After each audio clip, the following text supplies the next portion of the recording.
सीमा सुरक्षा बल के जवान एवं हरियाणा के रोहतक जिले के गांव तैमूरपुर निवासी सतीश कुमार की सूझबूझ से चलती ट्रेन में यात्री मंसूर अली खान की जान बच गई।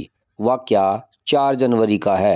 बीएसएफ का जवान सतीश डिब्रूगढ़ नई दिल्ली राजधानी एक्सप्रेस की गाड़ी की कोच संख्या B11 सीट नंबर 26 पर गुवाहाटी से नई दिल्ली का सफर कर रहा था और उसी कोच में सीट नंबर 31 व 32 पर कटिहार से नई दिल्ली के लिए 58 वर्षीय मंसूर अली खान अपनी पत्नी शमनूर बेगम के साथ सफ़र कर रहा था। जब ट्रेन शाम 4 बजे यूपी के गाजियाबाद रेलवे स्टेशन को क्रॉस कर रही थी तो यात्री मंसूर अली को ज़ोर ज़ोर से खांसी आने लगी और थोड़ी ही देर में उसके सीने में दर्द होने लगा और सांस लेने में कठिनाई होने लगी। बीएसएफ के जवान सतीश कुमार ने यात्री मंसूर अली के सीने में दर्द व सांस लेने की तकलीफ व शरीर में आ रहे पसीने को देख करके सतर्कता दिखाई और बीएसएफ प्रशासन के आदेशानुसार अपने पास रखी हार्ट अटैक में काम आने वाली टैबलेट तुरंत यात्री को दी और सीपीआर देनी शुरू कर दी। इससे कुछ ही देर में यात्री मंसूर अली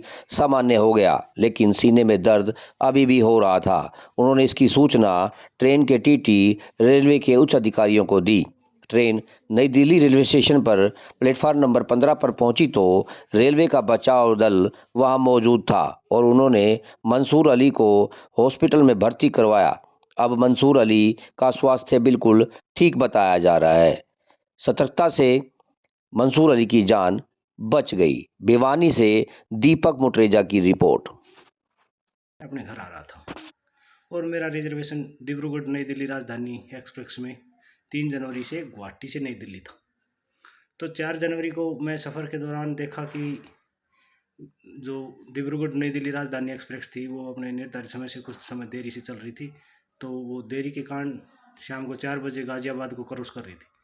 तो उसी दौरान मेरे बगल वाली सीट के ऊपर मंसूर अली खान, जिसकी उम्र 58 साल थी, वो कटिहार से नई दिल्ली का सफ़र कर रहे थे। तो उसी दौरान उनको खांसी उठने लगी अचानक और सांस लेने में दिक्कत हुई। मेरी सीट नंबर 26 थी और उनकी सीट नंबर 31 और 32 थी। तो वहाँ उसको मैंने देखा कि बंदे को सांस लेने में ज़्यादा दिक्कत है और पसीना भी आ रखा है। मैंने पास जाके देखा तो उसी दौरान मैंने दिमाग सूझबूझ को देखा कि भाई ये तो हार्ट अटैक का लक्षण है और मैंने उसी दौरान अपने जेब से निकाल करके स्वाबिटेट की, जो कि सीमा सुरक्षा बल में हमारे को एक गाइडलाइन दे रखी है कि सभी जवान अपने पास स्वाबिटेट और डिस्प्रिन की गोलियां अपने पास रखेंगे कि इमरजेंसी होने पर खुद के लिए या किसी अन्य के लिए काम में आ सके। जो मेरे आज कल वो मेरे पूर्ण रूप से काम आई। और फिर मैंने स्वाबिटेट की गोली उनकी जीभ के नीचे रख करके उसको सीधा लुटा करके मैंने उसको सीपीआर दी और थोड़ी देर में उसको कुछ सामान्य हालत हुई और इसकी सूचना मैंने कोच में टीटी साहब को भी दी। टीटी साहब ने भी तुरंत आके मौके का जायज़ा लिया, हालात को देखा और उन्होंने अपने उच्च अधिकारी नई दिल्ली रेलवे स्टेशन के उच्च अधिकारी को इसके बारे में अवगत करवाया। और नई दिल्ली रेलवे स्टेशन 15 पर जैसे ही ट्रेन पहुंची तो नई दिल्ली रेलवे स्टेशन का स्टाफ, जो बचाव दल था जिसमें एक डॉक्टर साहब भी थे, अधिकारी भी थे और उनका अन्य स्टाफ था, वो मौके पर पहुंचे और उन्हें अतिशीघ्रता को फर्स्ट एड देते हुए बंदे को वहाँ से लेके गए और नई दिल्ली रेलवे स्टेशन के जो रेलवे का जो मेडिकल होता है उसमें एडमिट किया।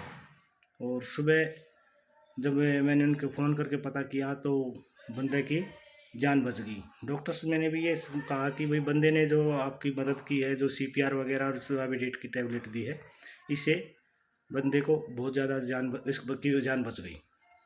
तो मेरा सीमा सुरक्षा बल का ध्येय है कि जीवन पर्यंत कर्तव्य का मकसद होता है कि भाई ड्यूटी पे ही रहकर अपना ड्यूटी पूरी नहीं की जा सकती होती।